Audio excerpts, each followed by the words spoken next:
So guys, after namin sa Higashi Chaya District, walking na kami ngayon papunta sa Kanazawa Castle. Nakita rin kasi ni Kat na may event para doon ngayon. Or actually hindi man daw ngayon lang, parang every specific hour, 7 PM I think.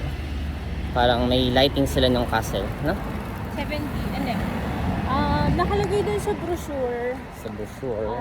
May summer season, winter, basta yung 4 seasons. Okay. Tapos, supposedly, ngayon yung last for the summer. Last lighting of the castle for the summer. So we're hoping na makita pa namin siya ngayon. So yeah, that's why we're gonna go there. Vending machine break muna ulit tayo. Sarap pa. Carty soda! Eh! Yay! Hindi arrowanis na to. Mosquito drink. Ngayon, nag-ignore kami sa mga vending machine eh. Iba walang chips, iba meron. Ito may chips. Coffee. May girl pa sa kabila.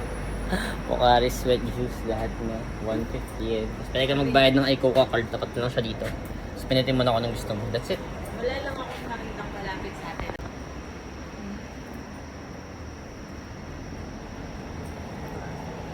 Sarap. Tapos na vending machine break. Let's go! Wow, that's part of the castle.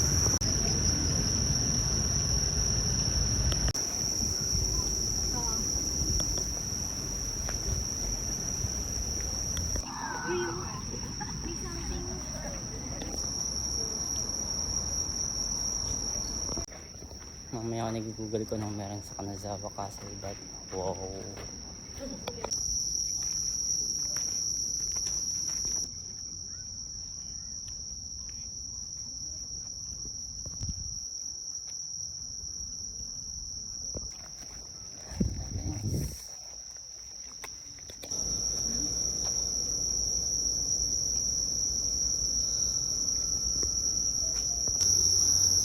Okay guys, pagkatapos ng mahabang lakaran, may mahaba pa rin kami na lakaran.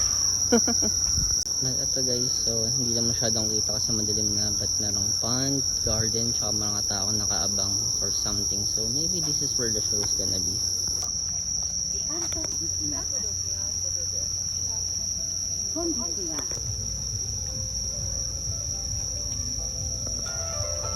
Yep guys, it seems that's the light show for the Castle Stone Walls. Kinda good but not worth it pag turista ka.